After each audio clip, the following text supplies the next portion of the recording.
The scream starts in your throat, not your lungs. Meredith knew this because when the agents broke the door at 6:47 a.m., the sound came out strangled, like her vocal cords had suddenly forgotten their job. 3 men in windbreakers, boxes. Her silk robe against the hardwood felt cold enough to burn.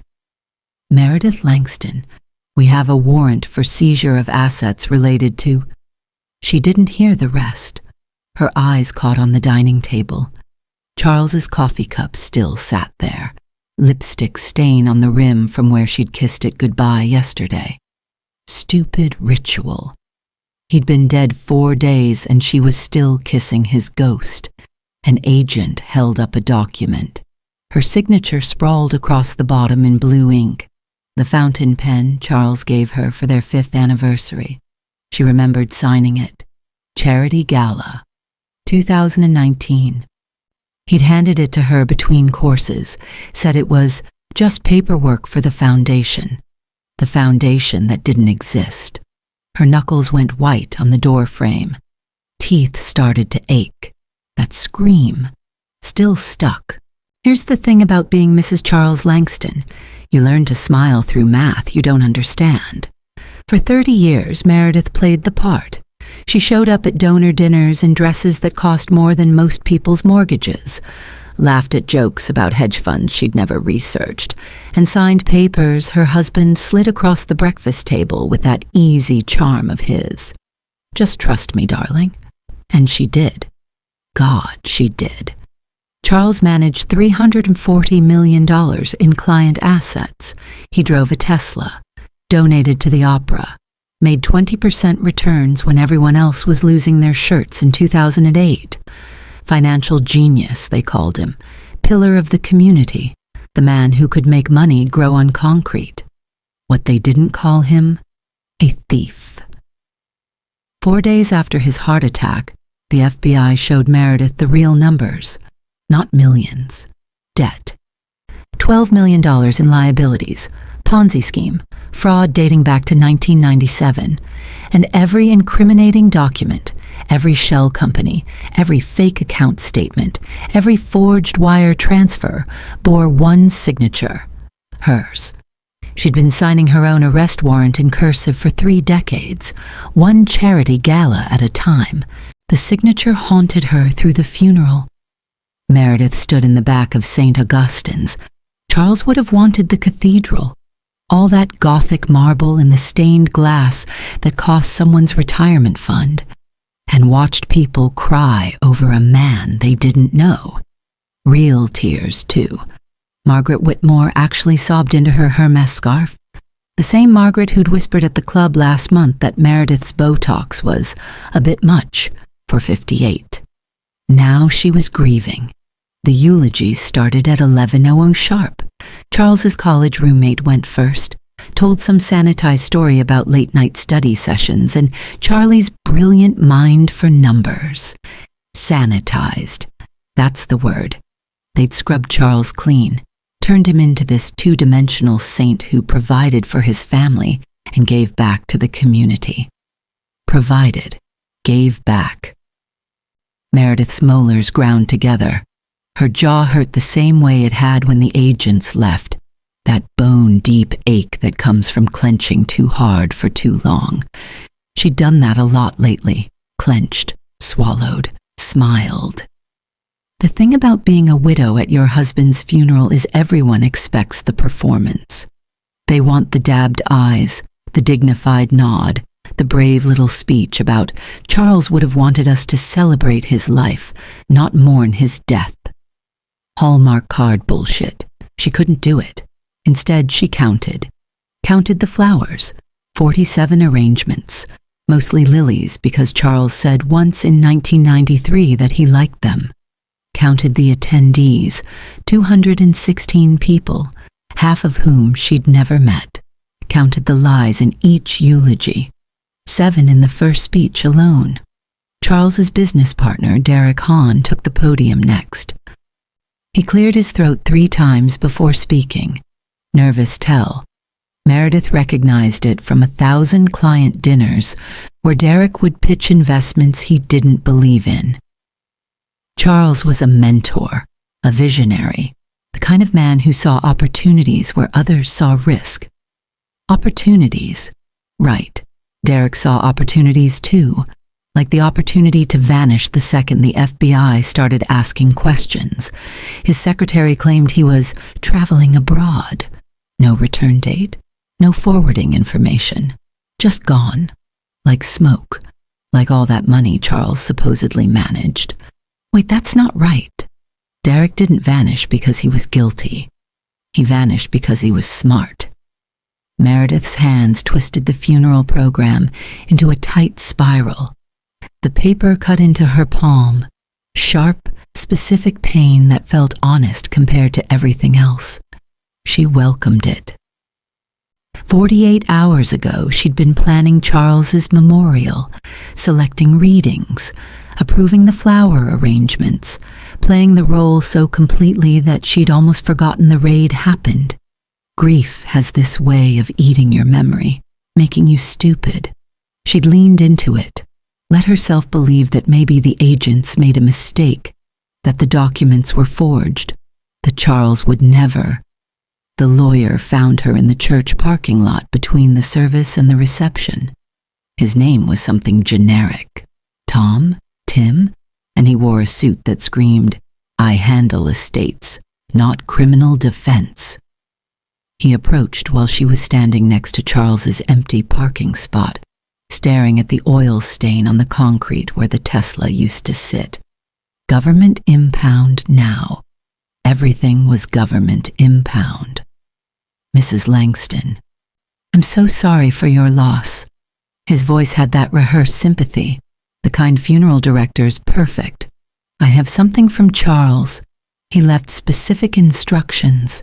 He handed her a manila envelope, unsealed. Inside, a single key on a plain metal ring. No label, no note, just scratched brass that looked older than their marriage. "What is this?" Tom or Tim shifted his weight. "I'm not entirely sure. Charles gave this to me 6 months ago with instructions to deliver it to you in the event of his death.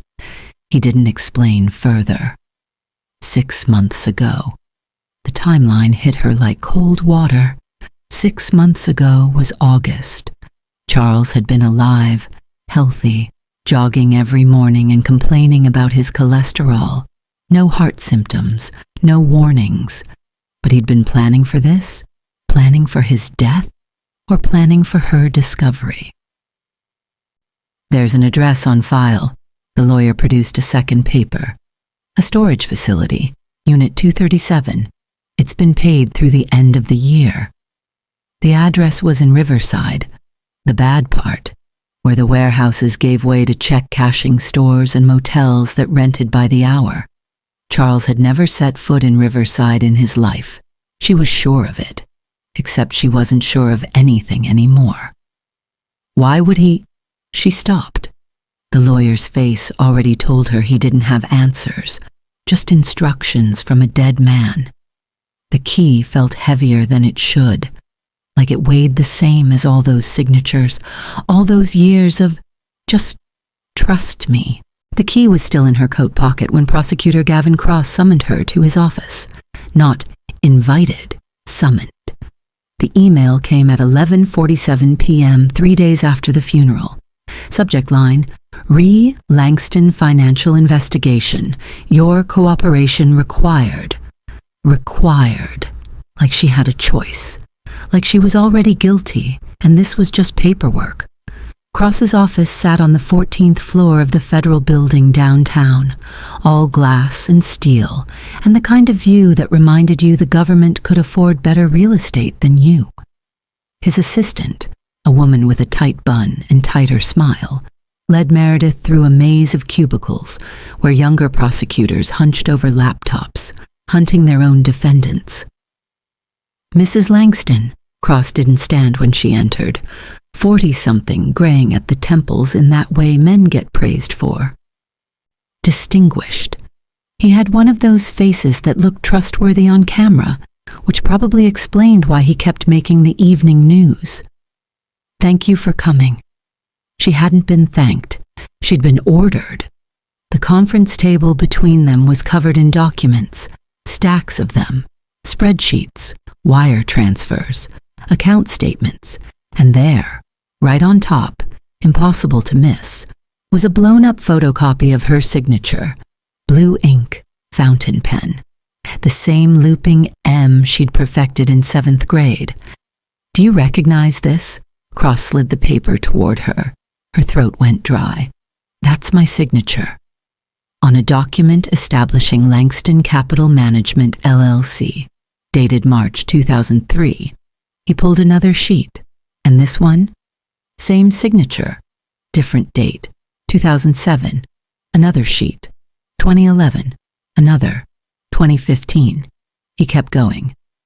Kept sliding papers across that table until her entire marriage was spread out in chronological order, each page a monument to her own stupidity. 23 separate corporate entities. Cross's voice stayed level, almost bored. All registered in your name, all used to funnel client money through offshore accounts. The Cayman Islands, Panama, a shell company in Delaware that exists only on paper. He paused. Let that sink in. "Your paper, Mrs. Langston." The fluorescent lights hummed overhead. Her pulse hummed louder. "I didn't know." "You didn't know." He cut her off. Not a question, a dismissal.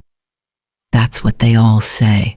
The wives, the secretaries, the business partners who suddenly develop amnesia when the fraud comes to light.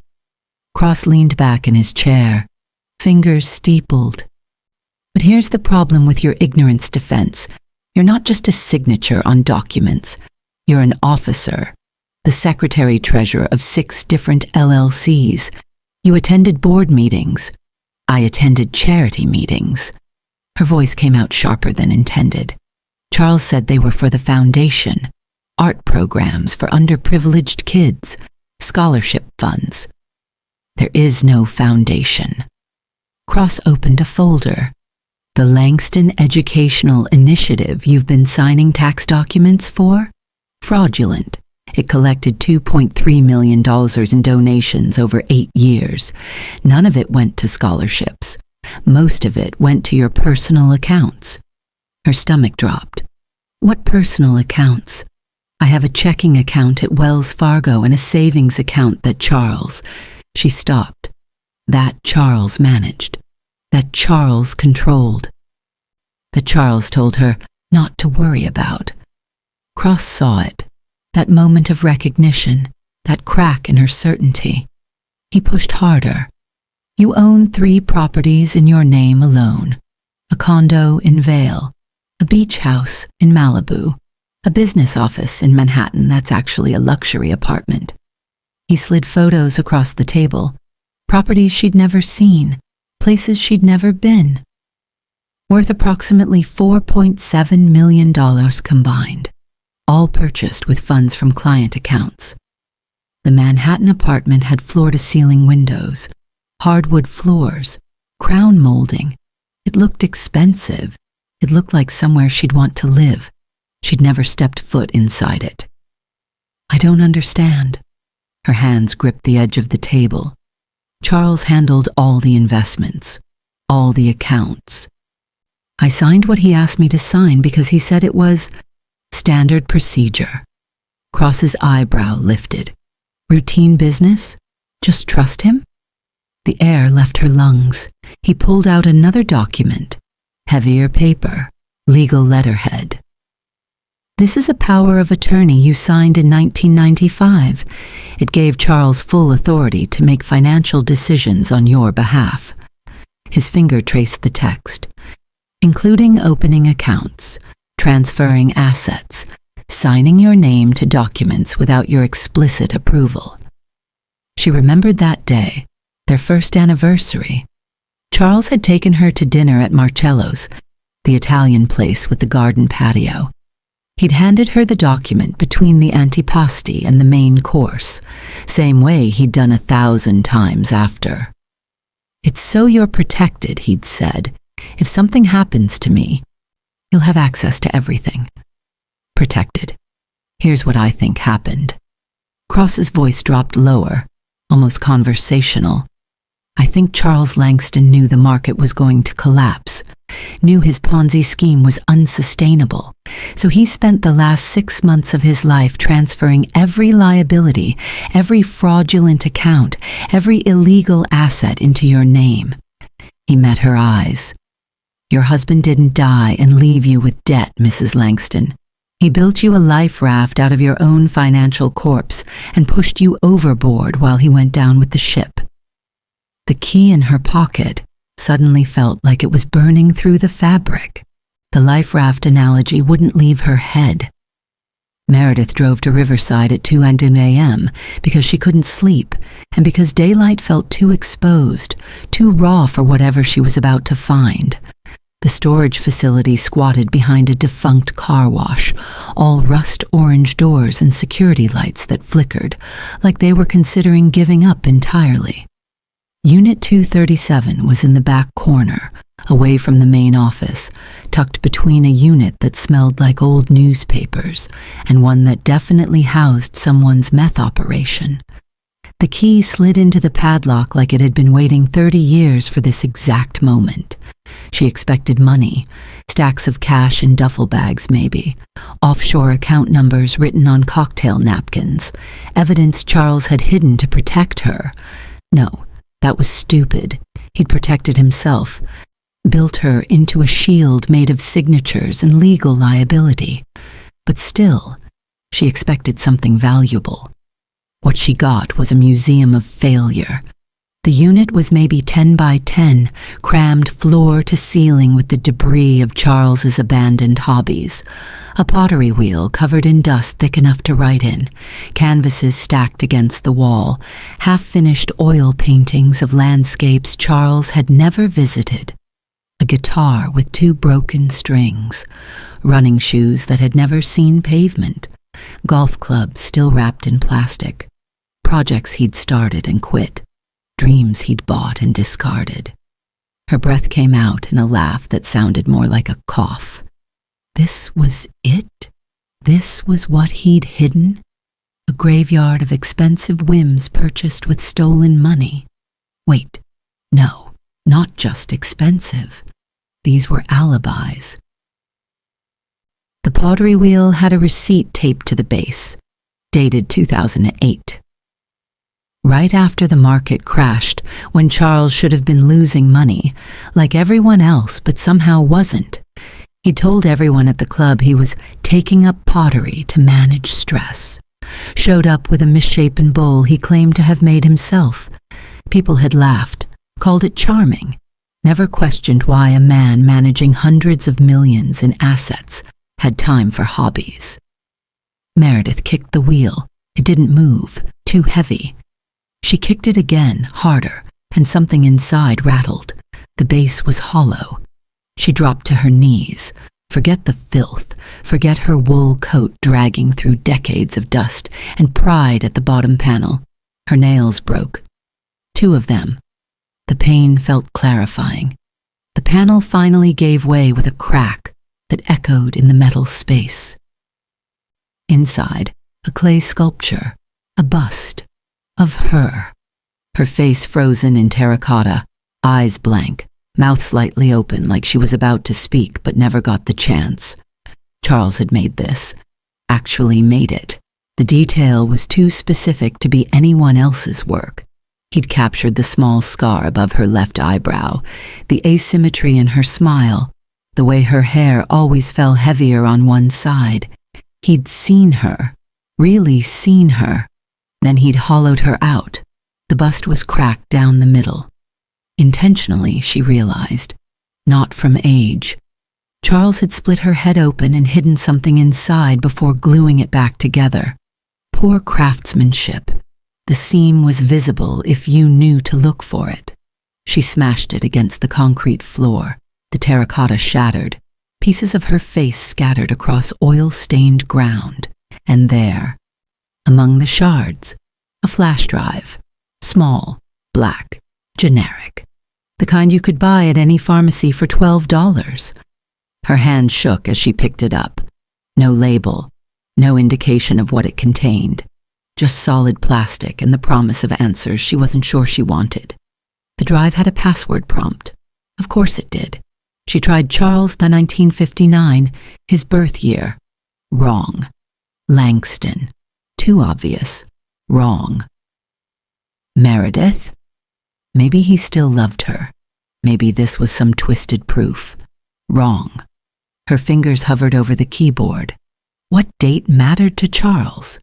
What number had he committed to memory the way other men remembered sports scores? Their anniversary. Not the wedding anniversary. The other one. The day he'd given her that power of attorney at Marcello's. The day he'd asked her to trust him. June 14th, 1995, the drive opened. One folder. Titled Insurance. Inside a spreadsheet. Excel file, boring. Corporate. The kind of document that put people to sleep in board meetings. She opened it. Names, dates, dollar amounts. A list running hundreds of rows deep. Her eyes caught on the first entry. Margaret Whitmore. Initial investment, $250,000. Date, 03/15/2003. Current status, $187,000. Margaret, who'd sobbed at the funeral. Next row, Derek and Susan Hahn. Initial investment, $500,000. Date, 08/22/2004. Current status, $390,000. Derek, who'd eulogized Charles as a mentor. She scrolled, kept scrolling. Every name she recognized, every couple they'd vacationed with, every friend who trusted Charles with their retirement, their kids' college funds, their future. All of them underwater. All of them drowning in losses Charles had hidden behind fabricated statements and 20% return promises. He hadn't just stolen from strangers. He'd stolen from everyone they knew, everyone she knew, everyone who would now look at her signature on those documents and see not a wife, but an accomplice. Her best friend's name was on row 47.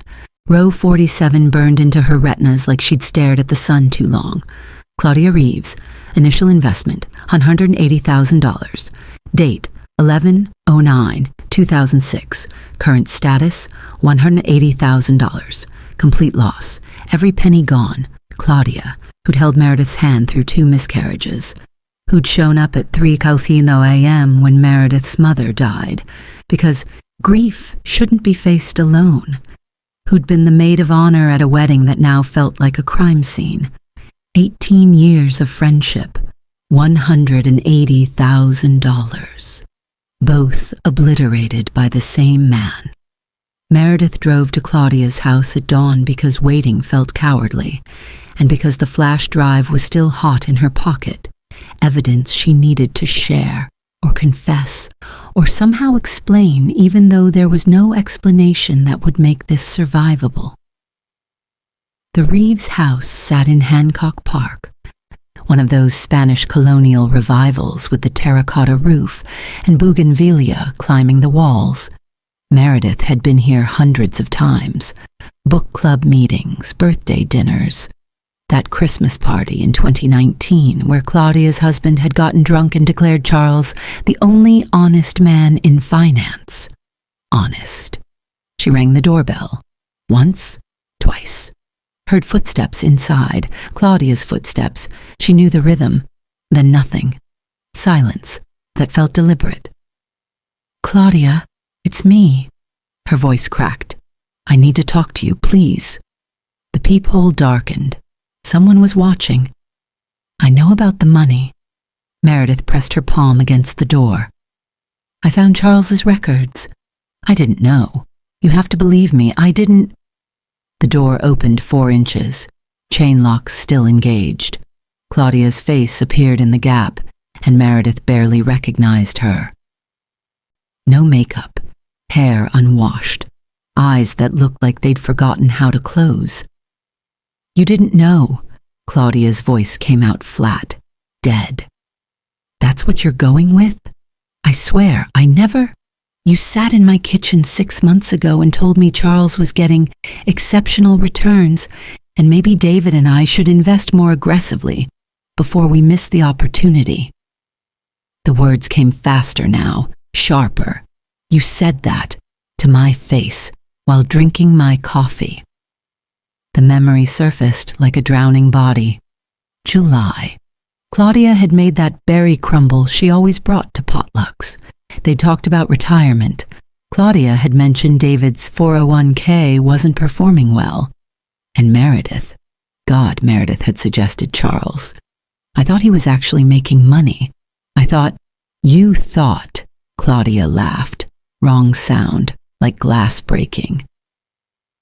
"You thought while sitting in your 4,000 square foot house that my husband paid for. You thought while wearing that necklace we helped buy.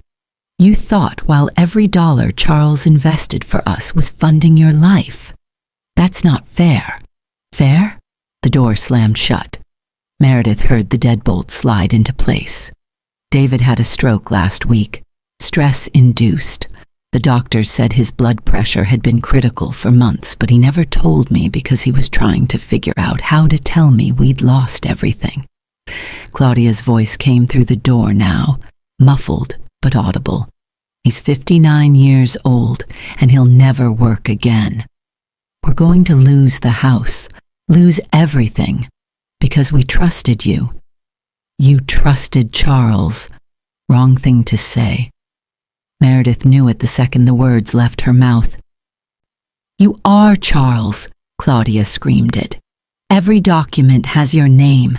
Every corporation, every fraudulent statement came from accounts you owned. Don't you dare act like you're a victim when you're the one who—" The rest dissolved into sobbing. Raw, choking sounds that made Meredith's chest hurt. She stood there for 30 seconds, a minute, waiting for the door to open again, for Claudia to see reason, to remember their history, to believe that Meredith had been fooled too. The door stayed closed. She tried Margaret Whitmore next. No answer. Rang the bell 5 times before Margaret's daughter appeared on the porch. Teenage fury in a private school uniform. "My mom says you're not welcome here anymore. I just need 5 minutes. She says you can talk to her lawyer."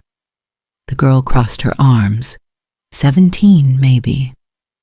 Old enough to understand betrayal. "She also says to tell you that if you come back, she'll call the police." Derek and Susan Hahn had disconnected their phone. The Templetons had moved. Forwarding address unknown. James Chen's wife spat at Meredith in the Whole Foods parking lot. Actual spit. Hit her shoulder and dripped down the sleeve of her coat while other shoppers pretended not to notice. By noon, Meredith understood the mathematics of social death. You don't lose friends in a tragedy. Friends show up with casseroles and sympathy. But fraud turns you into a contagion. Your presence becomes a reminder of their stupidity, their gullibility, their failure to see what was obvious in hindsight. She'd lost her husband. Now she was losing everyone else. The country club called that evening. Voice message. Not even the courtesy of a live conversation.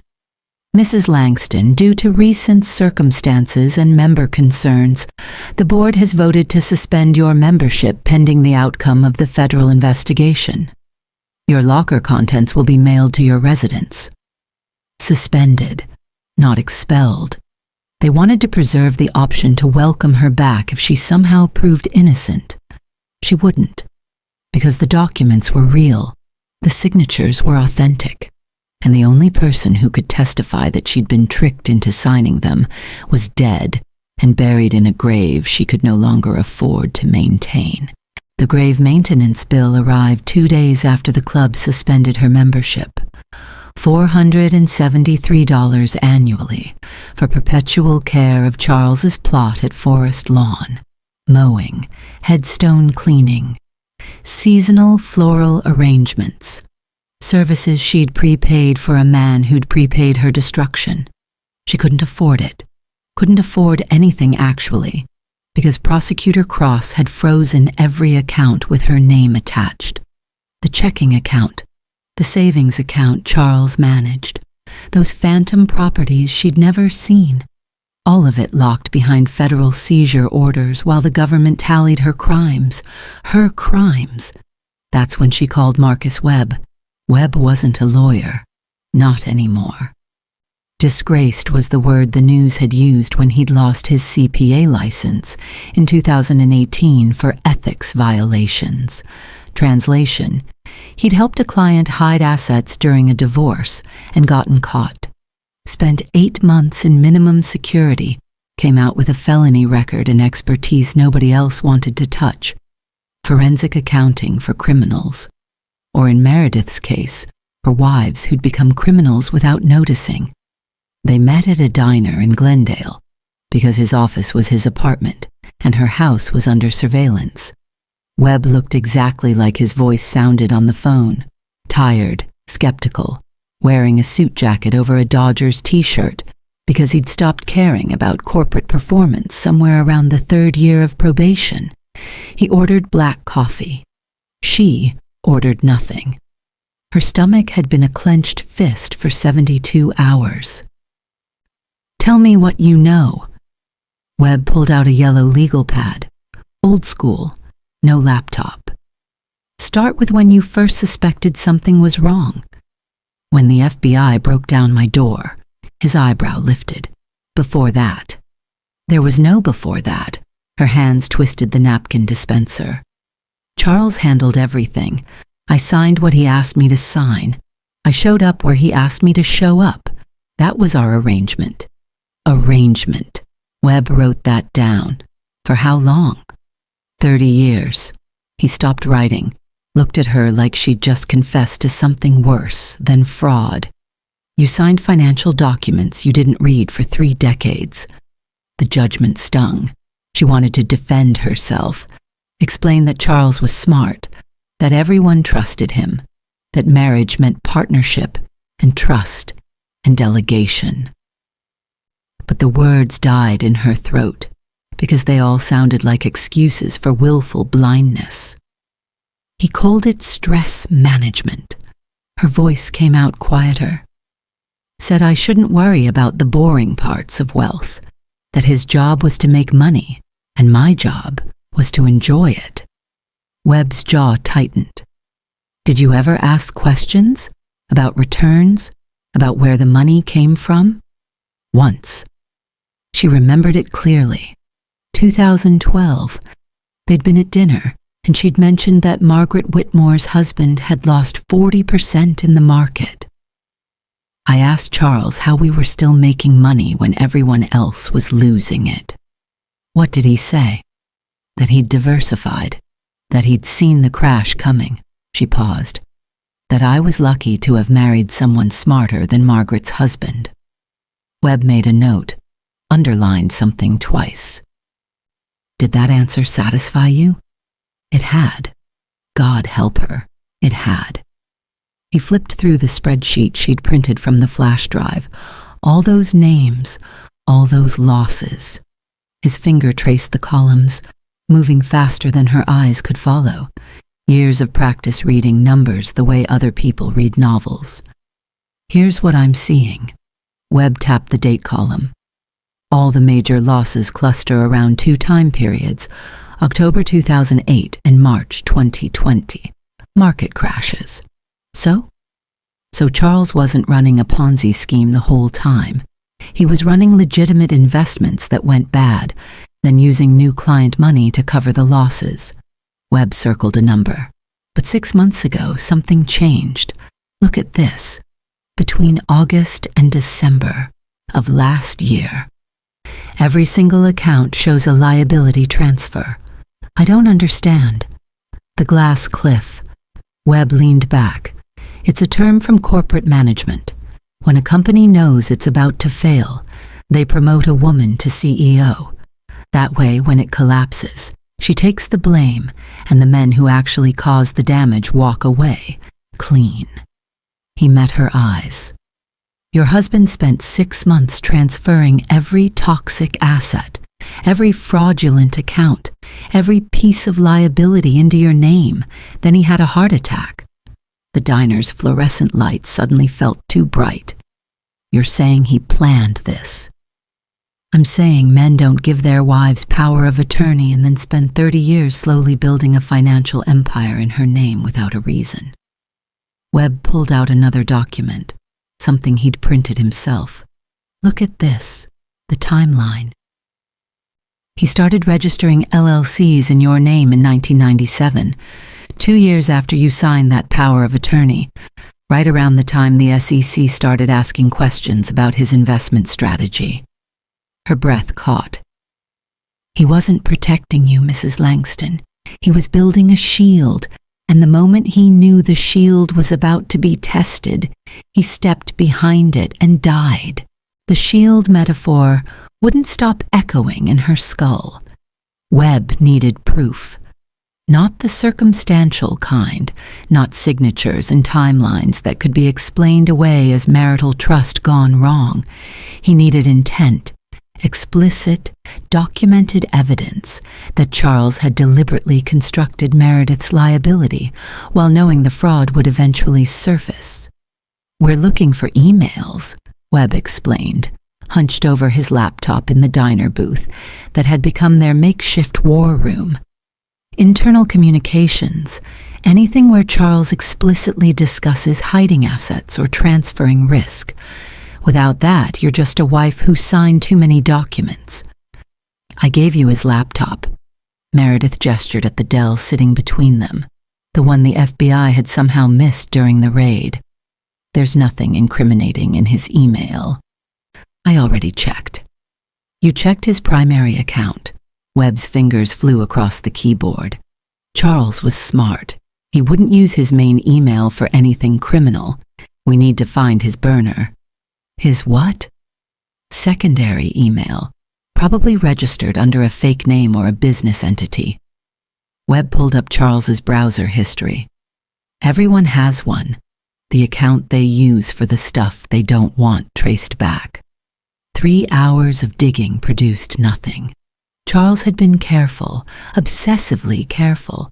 His search history was sanitized. Financial news, stock tickers, nothing suspicious. His downloads folder contained spreadsheets and PDFs about market trends. Normal, professional, boring. Then Webb found the browser extension. What's MailTrack? He clicked on the icon buried in Charles's toolbar. It tracks when people open your emails. Meredith leaned closer. Charles used it for client communications. He liked knowing when people read his messages. Webb's expression shifted. Did he use it for all his accounts? I think so. Why? Because tracking software logs every email address it monitors. His fingers moved faster now, pulling up the extension's data archive. Even the accounts that aren't synced to the main inbox. There, buried in the tracking log, Sentinel Financial 2019@protonmail.com, Sentinel Financial. The name meant nothing to Meredith. Webb did a quick search. No business registration, no website, no public record. A ghost company. Or more accurately, a ghost email address for a real criminal. Can you access it? Meredith's pulse hammered in her throat. If Charles saved the password in his browser? Yes. Webb navigated to Proton Mail's login page. Let Chrome autofill the credentials. The account opened. 417 emails spanning 2 years, all sent to or received from one contact, richard.pricestratusadvisors.net. Richard Price, Charles's broker, the man who'd executed every fraudulent trade, processed every fake statement, enabled every lie Charles had sold to their friends. Webb opened the oldest email first, dated August 2023. Richard, we need to discuss the Q3 exposure. Clients are asking questions about the Henderson account. Can you generate a statement showing 12% returns? Actual loss is closer to 18%. C. Price's response came 6 hours later. Done. Statement attached. When are we moving this to Meredith's LLC? Charles's reply. Not yet. Need to space out the transfers. SEC is watching the primary accounts. Meredith's hands went numb. Webb scrolled, kept scrolling. Email after email documenting the deliberate construction of her culpability. Move the Whitmore losses to M's Cayman account. They're threatening an audit. File the 2024 taxes under Meredith's EIN. Keeps my name off the liability. Transfer the Manhattan property deed. Use her signature from the 2018 charity docs. Every instruction meticulous. Every crime carefully pinned to her name, like she was a corkboard and Charles was collecting evidence against her for sport. Then Webb found the email dated December 3rd, 6 days before Charles's heart attack. Richard, final cleanup. Everything toxic goes to M's accounts by end of month. I've moved the offshore holdings, rerouted the client communications through her server, and backdated 3 years of corporate filings. If this unravels, it unravels around her, not us. The money is safe. The fall guy is in place. See, the fall guy, not my wife, not Meredith. The fall guy. Like she was a business expense, a calculated loss. A person-shaped liability designed to absorb consequences, while Charles and his broker walked away clean. This is it. Webb's voice shook, actual emotion breaking through his professional detachment. This is explicit intent to commit fraud and frame you for it. With this, we can prove you were a victim, not an accomplice. Meredith couldn't speak. Her throat had closed around something hard and jagged. She'd loved him. For 30 years, she'd loved a man who'd spent 3 decades building her into a scapegoat, who'd kissed her goodnight while calculating how many more signatures he needed to seal her fate. Who'd told her not to worry about the boring parts while actively constructing her prison. Mrs. Langston? Webb touched her arm. This changes everything. With these emails, Cross can't prosecute you. The evidence is... He knew. Her voice came out hoarse. Charles knew his heart was failing. Webb frowned. What? His cardiologist prescribed medication 6 months ago. I found the bottle after he died. She looked at Webb. August 2023. Right when he started transferring everything to my name. He knew he was dying and he used it. Turned his own death into the perfect exit strategy. 37 days became 11. The federal government moves faster when there's money to recoup. The auction notice arrived via certified mail, thick envelope, official seal, the kind of document that doesn't pretend to be anything other than what it is. Estate liquidation sale. Langston residence and contents. February 8th, 10 Han a.m. Contents. They'd reduced her life to contents. Meredith stood in the driveway on auction day, watching strangers pick through 30 years of accumulated existence, like vultures on a carcass. The auctioneer, some guy named Randy with a voice that carried across the lawn, stood on her front porch selling her furniture in rapid-fire cadence. Lot 47. Vintage mahogany dining table. Seats 12, minor water damage on the east leg. Do I hear 500? 500? Thank you, sir. 550. 600. Going once, going twice, sold for $600 to bidder 23. $600. They'd bought that table for $12,000 in 2007. Charles had insisted on mahogany. Investment piece, he'd said. Everything was an investment to Charles, including her. The crowd was smaller than she'd expected. Maybe 40 people scattered across the lawn, most of them dealers looking for flip opportunities.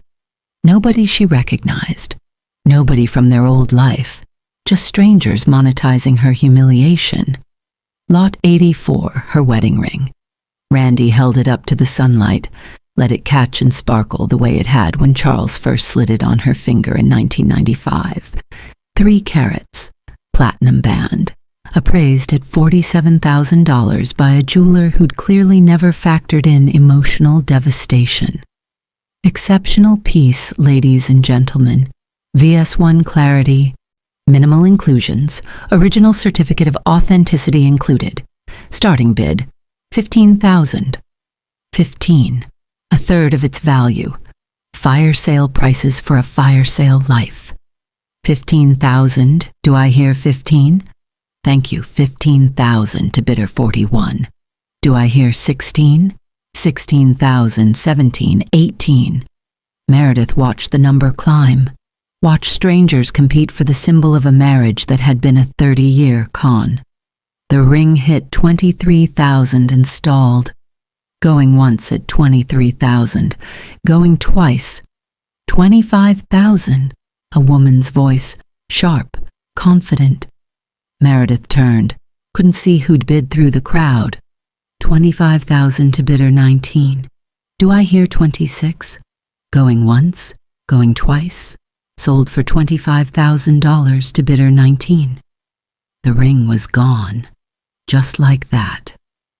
Passed to a stranger who'd probably never know it had been bought with stolen money and worn by a woman who'd mistaken complicity for love. Lot 127 stopped her breathing. Vintage leather briefcase, well worn, brass hardware, monogrammed CL on the front. Contains assorted papers and notebooks. Selling as is, no guarantees on contents. Starting bid, $25. Charles's briefcase, the one he'd carried to every meeting, every conference, every dinner where he'd schmooze clients while Meredith smiled and nodded and played her role. She'd watched him set it by the door every morning for 3 decades, never asked what was inside, never cared. The notebook, the one Charles always carried. He'd write in it during phone calls, during flights, during the quiet moments when he thought no one was watching. She'd assumed it was investment notes, market observations, the minutiae of wealth management. What if it wasn't? $25, do I hear 25? No. How about 20? $20 for a quality leather piece, folks. 15? Anyone for 15? Silence. Nobody wanted a dead man's briefcase full of worthless paper. $10. Final offer before we move on. Meredith's hand shot up. Pure instinct, no thought. Randy spotted her. His expression flickered. Recognition, then discomfort. Everyone knew who she was. The wife, the criminal, the woman whose possessions they were currently auctioning because she'd signed too many documents. Ma'am, you're not eligible to bid on items from your own estate. Federal seizure regulations. I'm not bidding on my estate. Her voice carried across the lawn. That's my husband's briefcase. His initials, his property. Never registered in my name. Randy consulted with someone, another federal agent probably. Whispered conversation, papers shuffled. $10 to Mrs. Langston, going once, going twice. $50. Male voice. Behind her, she spun. Prosecutor Gavin Cross stood near the property line, arms crossed, expression unreadable. $50, do I hear 60? $60. Mrs. Langston? She had $43 in her wallet, her last $43. Everything else frozen or seized or spent on Marcus Webb's hourly rate. 60. Her voice shook. 75. Cross countered. The bastard knew. Somehow he knew that briefcase contained something worth fighting for. Going once at $75. Going twice. Meredith grabbed the briefcase off the auction table, grabbed it, and ran. The briefcase hit the passenger seat as Meredith's car screeched out of the driveway at a speed that would have earned a ticket if any cop had been paying attention. None were. They were too busy watching Cross sprint after her like she'd just stolen evidence from a crime scene, which legally speaking she probably had. Federal auction, federal property. Her grabbing it and running constituted theft, obstruction, maybe a dozen other charges Cross would absolutely leverage when he caught up to her. If he caught up to her. She drove without direction, just away from the auction, away from Cross, away from the strangers who'd paid $600 for her dining table and $25,000 for the symbol of her destroyed marriage. Her hand shook on the steering wheel hard enough that the car drifted across lanes twice before she forced herself to breathe. The briefcase sat there, leather cracked with age, brass clasps tarnished but functional, Charles's initials embossed on the front in gold leaf that had mostly flaked away.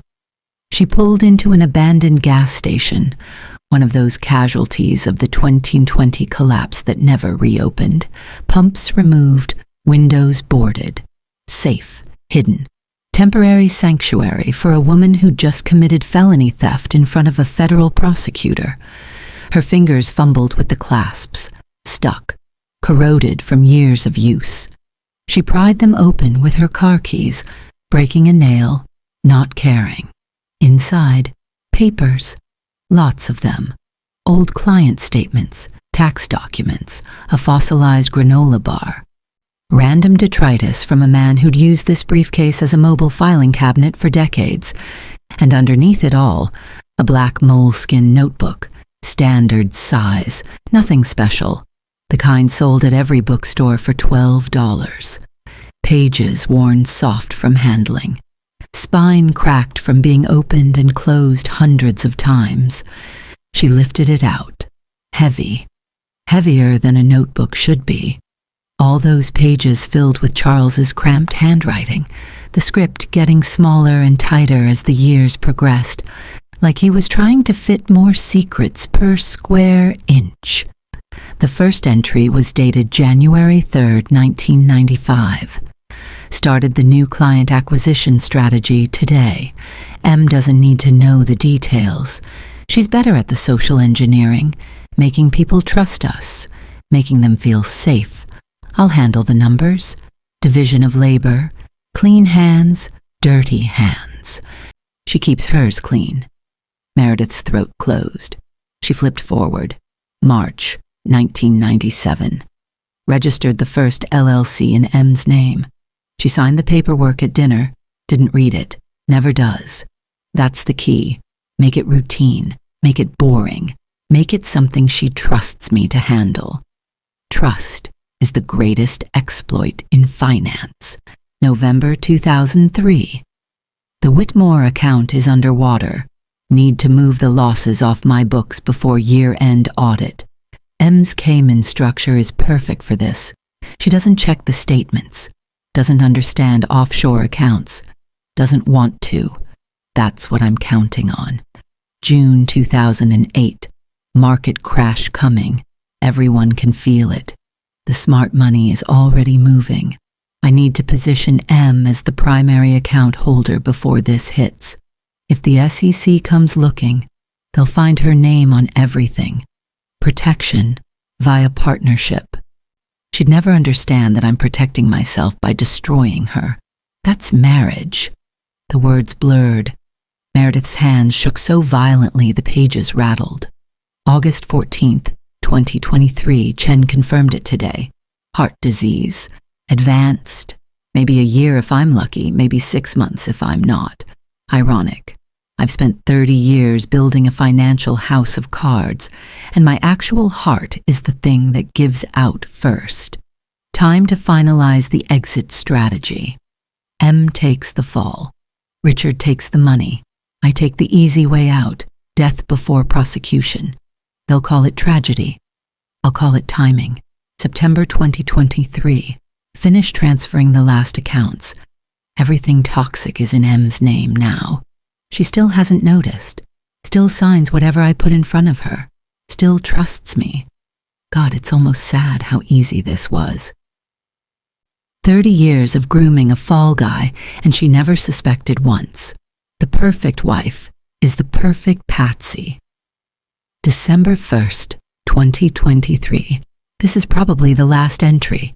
Chest pain getting worse. Chen says I should be in the hospital, but that defeats the purpose. I need to die at home. Sudden, tragic, before anyone starts connecting dots. M will cry at the funeral. M will play the grieving widow. M will sign her own indictment without ever realizing I wrote it for her in 1995. I'm sorry, Meredith, not for doing this, for not being sorry. The notebook fell from her hands. He documented everything, every manipulation, every calculated move, every moment he'd transformed love into liability. 30 years of premeditated betrayal, written in his own handwriting, dated and detailed, and absolutely inadmissible as evidence because she'd just stolen it from a federal auction. Cross would argue she'd tampered with it, that she'd written these entries herself, that a desperate woman facing prosecution would do anything to manufacture reasonable doubt. But she knew the truth. Charles hadn't just betrayed her. He'd kept a trophy case of the betrayal, written proof that he'd enjoyed it. The trophy case came to the deposition in a plastic evidence bag. Cross had arrested her 48 hours after the auction. Felony theft, obstruction of justice, tampering with federal property. The charges stacked up like poker chips, and Meredith was all in with a hand she couldn't prove wasn't manufactured. Now she sat across from Cross in a windowless conference room that smelled like burnt coffee and desperation. Marcus Webb beside her wearing his probation special suit jacket, and the black notebook sitting between them like a loaded gun. Nobody wanted to touch first. Mrs. Langston, Cross folded his hands on the table. Calm, professional, the voice of a man who'd already won. You stole evidence from a federal auction, fled the scene, and spent 2 days in possession of materials that conveniently support your innocence narrative. Do you understand how that looks? Like I found proof my husband framed me. Like you fabricated proof. Cross pulled the notebook toward him. Didn't open it. Didn't need to. Handwriting analysis will take weeks. Chain of custody is contaminated. Even if these entries are authentic, your theft makes them inadmissible in court. Webb leaned forward. You're not in court. This is a deposition. Admissibility is irrelevant if the evidence changes your prosecution strategy. It doesn't. Cross's jaw tightened. What changes my strategy is proof that Mrs. Langston was an unwitting participant. This notebook, whether real or forged, doesn't prove that.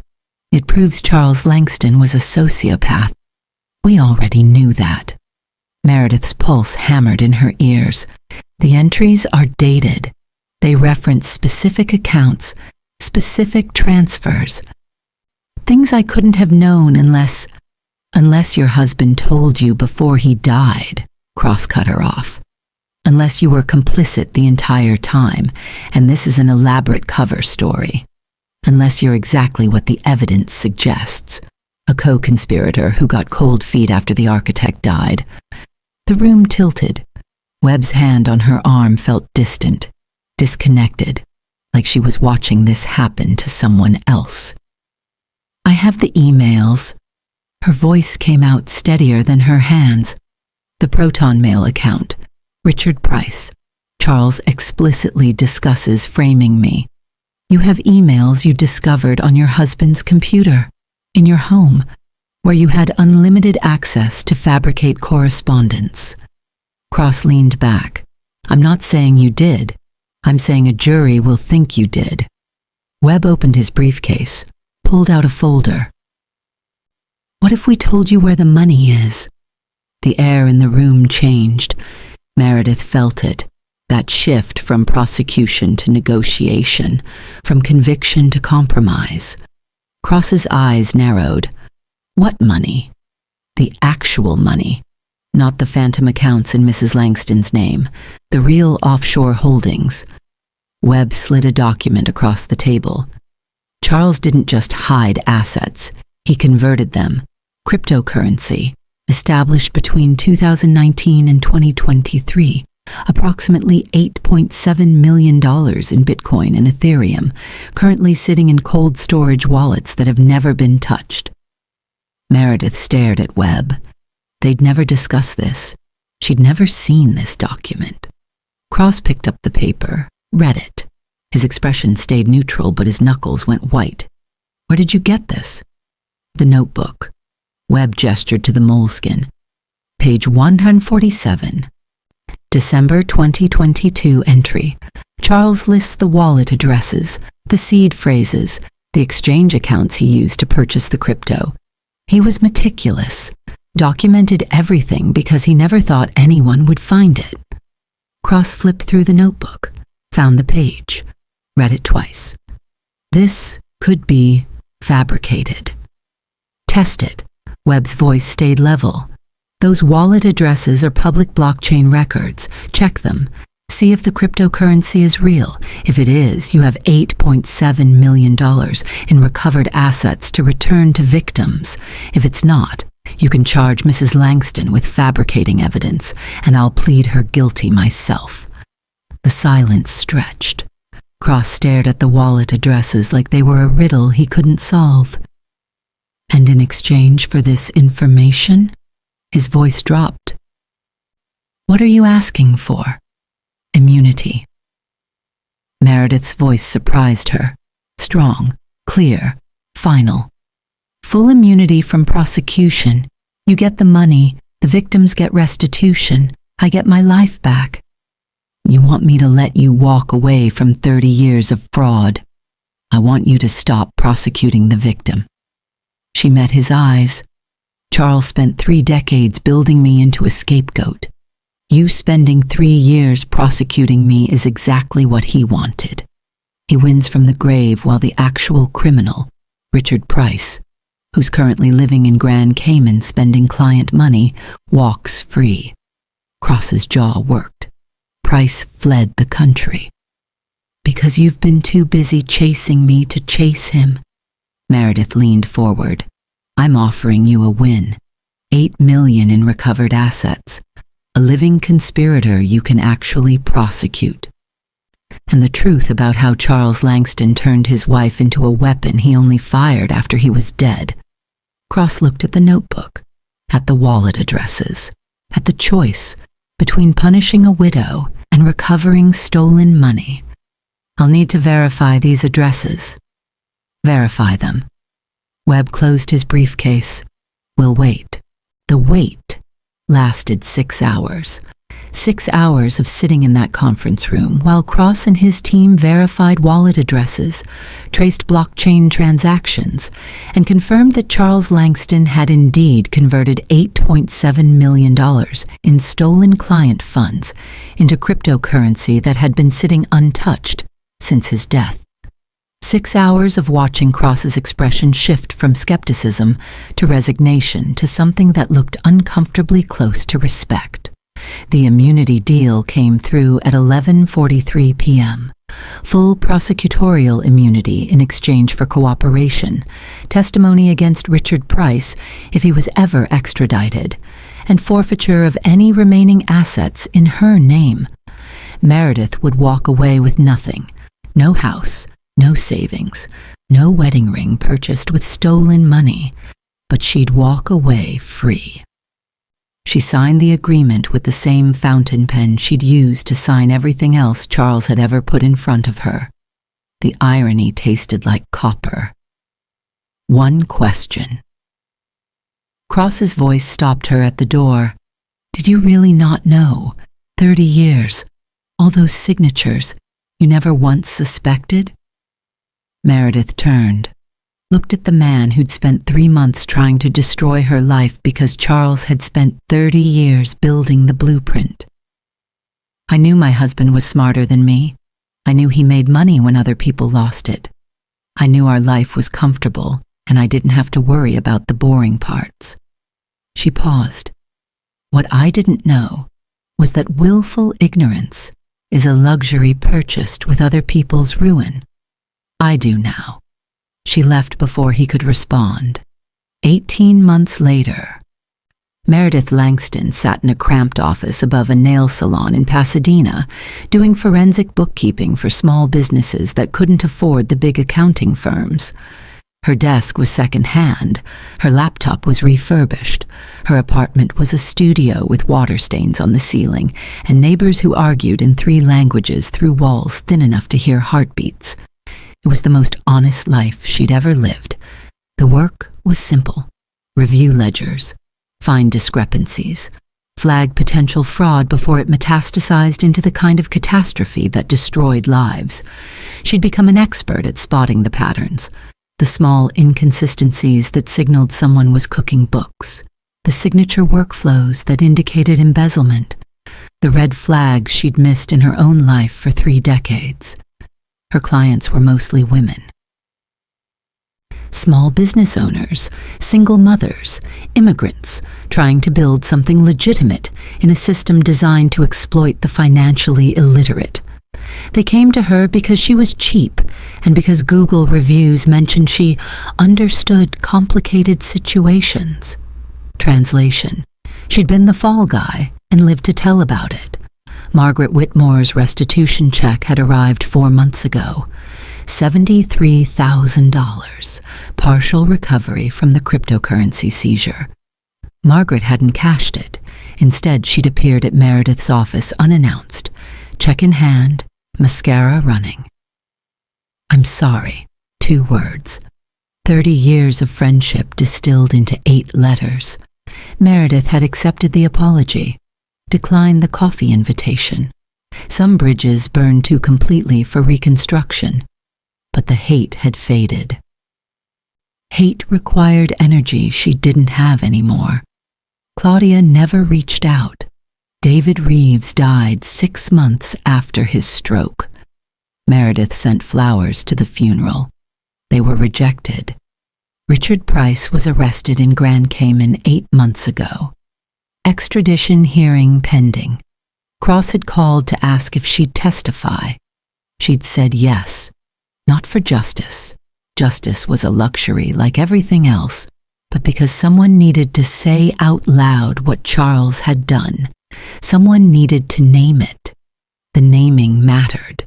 Her current client was a woman named Rosa, who ran a small catering business and suspected her bookkeeper was stealing. Meredith had found the discrepancies in 40 minutes. Classic check-kiting scheme, amateur hour compared to Charles's work, but devastating to a business operating on margins measured in hundreds instead of millions. How do I fix this? Rosa's English was accented, but her fear was universal. You fire the bookkeeper. You file a police report. You rebuild. Meredith handed her the evidence. And you learn that trust without verification isn't partnership. It's vulnerability waiting to be weaponized. Rosa left. Meredith stayed, looked at the financial statements scattered across her desk. Numbers that told stories, if you knew how to read them. Stories of people trying to survive, people trying to cheat, people trying to hide what they'd done. She'd learned to read those stories. They tell women that trust is a virtue, that good wives defer to their husbands, that asking too many questions makes you difficult, suspicious, unwomanly. In finance, blind trust isn't a virtue, it's a liability. Meredith looked at the camera, imaginary, but present nonetheless. The same camera that had watched her scream at the auction, that had recorded her signing documents she didn't read, that had documented 30 years of complicity disguised as devotion. "I didn't lose my husband," she said to the empty office. "I finally found myself." The statement felt true, felt earned, felt like something heavier than the fountain pen she'd thrown in the dumpster behind the federal building the night she signed the immunity deal. Outside, Pasadena traffic hummed. Sirens wailed. Life continued in its messy, complicated, brutally honest way. And Meredith Langston, no longer Mrs. Charles Langston, no longer the trophy wife turned scapegoat, went back to work. If this story made you check your own bank statements tonight, you're not alone. The scariest frauds aren't the ones that look criminal. They're the ones that look like marriage, Hit subscribe if you want more stories about the money we trust and the people who weaponize that trust. Because the next investigation, it might be closer to home than you think. And if you've ever signed something without reading it, even once, drop a comment. You're not reckless. You're human. That's what Charles was counting on.